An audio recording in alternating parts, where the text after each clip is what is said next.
Good evening, dear students. The purpose of this session is to just make sure that you have a fair idea like how you should approach the paper in the examination hall, and what we have observed over the years that students, they really prepare well and during their preparation time, but when it comes to the day of examination, they really do some silly mistakes, or they really they have a erratic paper solving approach, and that what leads to a unfavorable result, right? So previously also, like, I just took this kind of session around 1 to 2 day before the exam, and some students, they were really like unhappy, like, why you are taking such a session, such an important session, so late. So this time I will really taken 5-6 days back, and I'm very sure that this session might help you, right? So the very first thing is that, like, now since we have 50 MCQs section, clear? So in 50 minutes you have to solve 50 questions, clear? So this is the equation.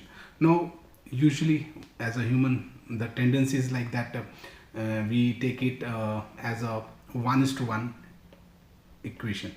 So we take it like one question 1 minute to solve it. But I would say this approach is wrong. Don't go for 1:1 approach, because I have seen many students, what they will do, they will solve question 1, then they will move to question 2, then they will move to question 3, and so on. Now what happens with this particular approach, at times it happens that might be question 3 may take around 3 minutes time, right? So this may be the case there. And so what happens, by the end of 50 minutes you might reach up to maybe say somewhere around question 37 or 38. Now what has happened here, although you have done these much questions nicely, but you hadn't got enough time to solve the remaining 12 to 13 questions, and you never know, these questions were simple one-liners, pretty easy, which you could have scored well, right? So what I mean to say that, in like, firstly you should have a thorough look at all the questions and make sure that where are those scoring questions, where are those easy questions. It might be in the beginning of the paper, it might be in the middle of the paper, or it might be at the end of the paper. So the very first priority is to see all the questions, clear? So just have sufficient time with you to have a look. It can be you can say a very quick look. So you have to see all the 50 questions in that segment, and for this I usually say you can take around 15 to 20 minutes, clear? So in the first 15 to 20 minutes, please have a look at all the questions, and you need not solve the questions here.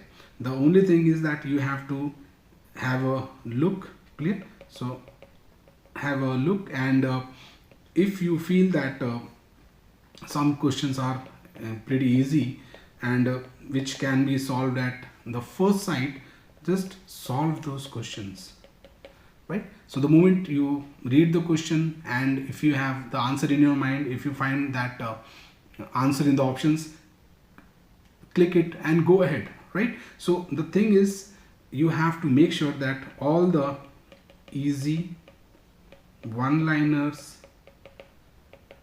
repeated questions are marked correctly, clear? So this is very important. You cannot have the freedom, or you don't have that margin to do any sort of mistakes in all these easy one-liners or repeated questions. So the very first thing is that take your time. Some student might be able to read all the 50 questions in 15 minutes, some might take 20 minutes, but the good thing is that once you have taken this much time, you have gone through the entire 50 questions, and you might be able to solve, you can say, around 10 to 15 MCQs, clear? So this way at least you have make sure that I have corrected all the easy questions which are the scoring ones. So in the very first phase you have to read all the questions, mark the questions which are easy, one liners and repeated, and which don't take enough of your time, because in this phase the main purpose is to have a look at all the 50 questions, right? And the ones which are very simple, very basic, very easy, the repeated ones, think of the answer, like going with the statement, think of the answer. If you find the answer as any of the option, mark it and go ahead, right? Don't explore other options, there is no need of that, right? So in the first, you can write it like first phase. So in first phase, what you have done, you have read all the questions. Now you know very well what are the easy questions which I can do them, and also it will give you an idea like what are the questions which I can solve in the next phase, or which are the questions which I would not be able to solve at all. So in second phase, again you can take your time, maybe I would say around 20 to 25 minutes. It's all up to you, like whatever time you have taken for first phase. So in these 10 to 25 minutes, what you need to do, you have to do, like if there is some numerical questions, clear, or if there are some all except questions, obviously these kind of questions take some time, especially all except you have to read all the 4 options. And most importantly, try solving only those questions for which you have read the topic proper. So try solving questions from known topics, clear. Don't try to solve some questions which you don't need, which you don't know at all, right? So in this manner, out of say the remaining 30 to you can say around maybe 35 MCQs, in this I think you would be able to do somewhere 20 to 25 MCQs, because nearly maybe around 10 questions per section will be like you won't understand what is being asked actually. So it can be a clinical image, it can be a clinical procedure, it may be some instrument which you might have never heard of. So don't try your energy and don't waste your time in solving all those questions, right? So after the end of phase 2, you have done with 2 things. Number 1, you have made sure that I have marked correctly the easy ones, and in phase 2 you have tried solving some questions for which you have a basic idea about the topic.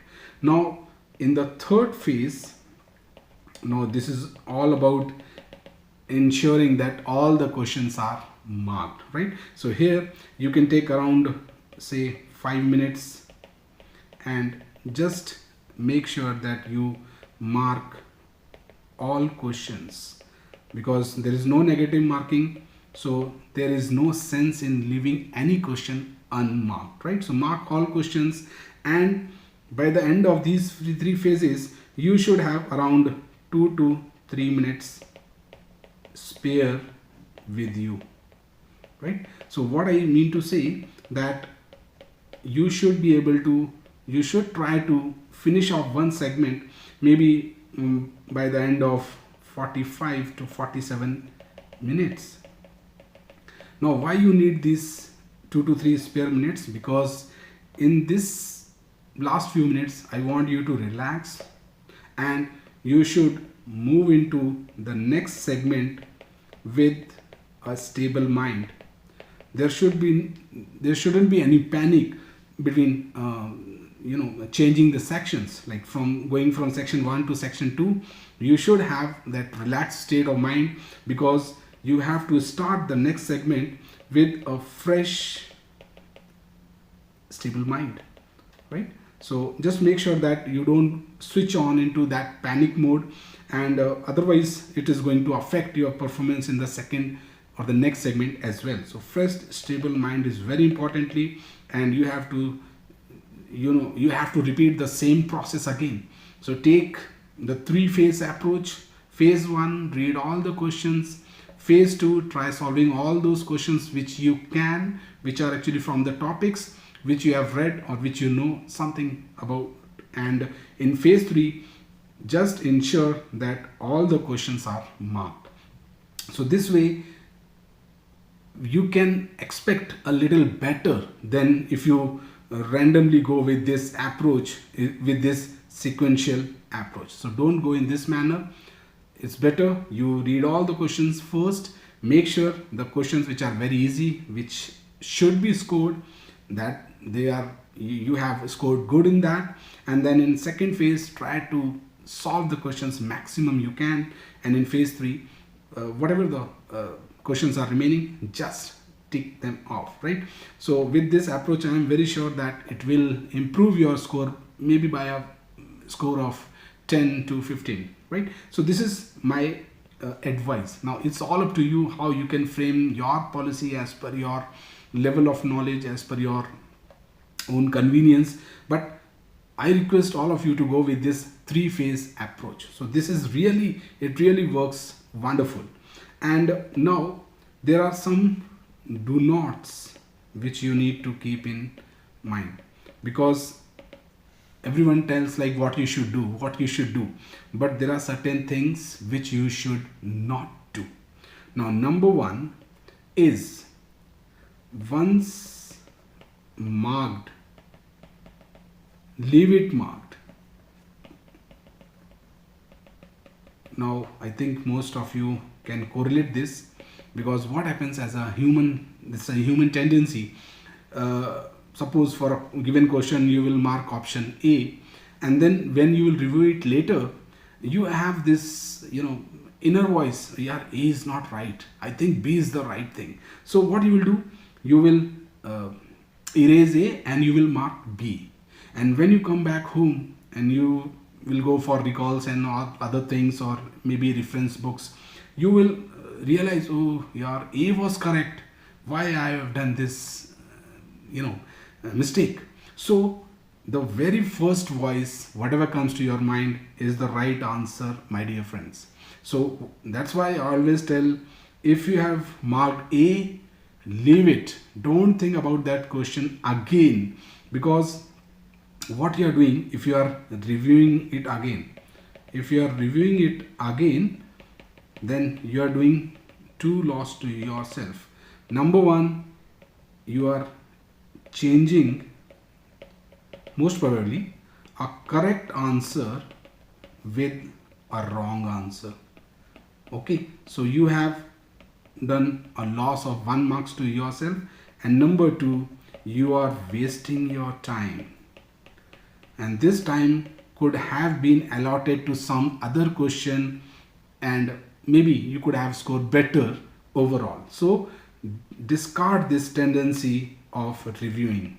Discard this tendency of reviewing. Clear? And this I have heard from many of my students. They get this feedback, like when the result come out, sir, I have done 4 or 5 things like this and I failed by 2-3 marks. If I wouldn't have done that, I could have passed. So I just, like, based on all those observations, I just suggest you, please, if you have marked any questions, don't review it. There is no need to do that. 99.9% you will be right. Number 1. Number 2, if there is a one-liner question, clear, and the moment you read the statement, or even like if it's a clinical problem based question, okay, so there is a clinical problem based question, and the moment you go through the question, you will get to know the answer. And if you get to know the answer, and you can just mark it from the options. Now in such cases, never explore other options. If you can get, just reading the statement, if you can get the answer, search for that option and straight away mark it and go ahead, right? Like suppose if there is a question for which the answer is option B, so you will mark B.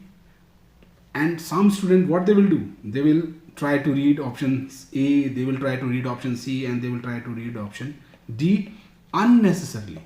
Now why this is unnecessarily? Again, there are 2 points. Number 1, if you read other options definitely you will confuse, because the paper setters are so clever.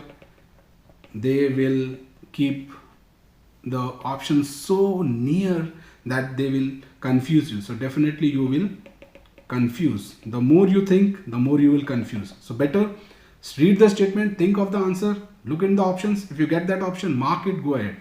And secondly, of course, if you try to read other if you are going to read other options, you are wasting your time.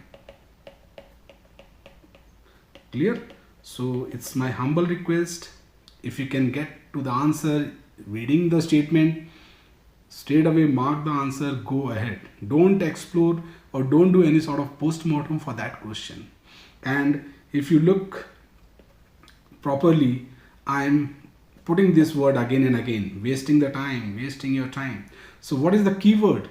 Keyword is time management. Don't think that I have sufficient time to solve questions. Don't think that I have 1 minute for one question.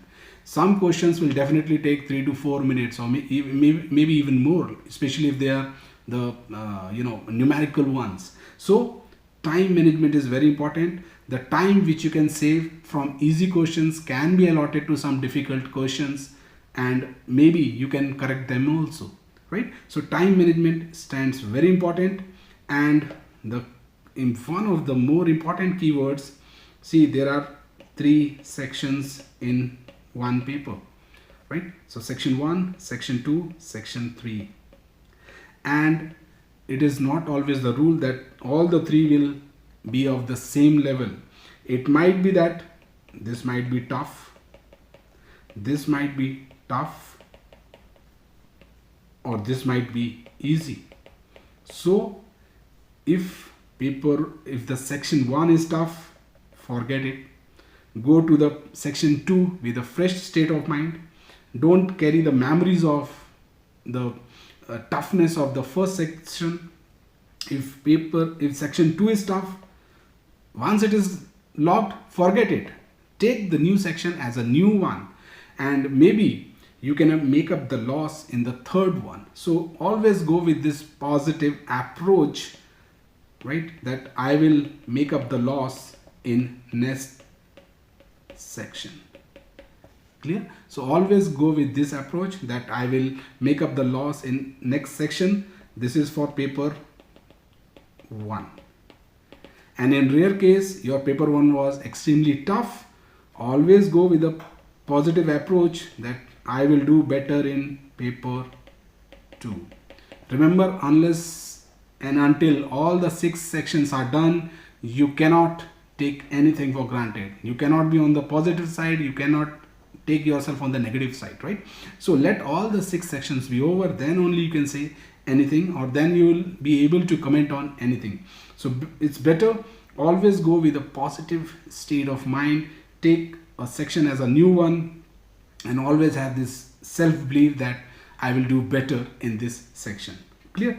And the thing is that, like, out of 300 questions, what we have observed over the years, that nearly 240 questions are the one which are really scoring, and out of these 240 you need to score 150, right? So never think that I will be solving 300 questions and I'll be scoring 150. It's not like that. The solvable part is only around 80%. Clear? So this is only around 80%.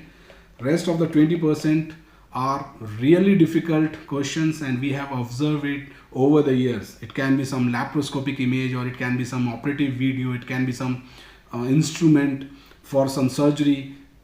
And now the thing is that if we haven't attended that surgery, how could we know that what instrument is that? So those questions are always going to come. So we should be very much focused that my margin of error is very less. So this is what is reflecting the margin of error. So don't think that out of 300 I can do 150 errors and I will pass. Not like that. It's only around 90 questions which you can manage to do wrong, right? So this is very important. the margin of error is very less, and therefore make sure you don't do any mistakes in scoring areas, right? So accuracy is very important here, especially for the questions which you have read over and over again. So accuracy is very important. The repeated questions, the one-liners, the one which you know very well, you cannot afford to do any sort of mistake in them. Clear? So I think rest of the other things every teacher might be telling you and you must be doing well, but personally what I felt like, I should give you an approach like how to solve the paper, and I'm very sure if you go with this 3-phase approach, you will surely pass. You will surely manage to pass. I don't know how much you will score finally, but I am very sure you can cross 150, and after all, that is what our motive is, right? So with these words, I'll end this session. If you find anything really worthy, do share the word with your friends and let them get to know about this technique, right? So with this word, I am thankful to all of you for sharing your valuable time with me. Keep on studying. Stay blessed. Bye bye. Good night.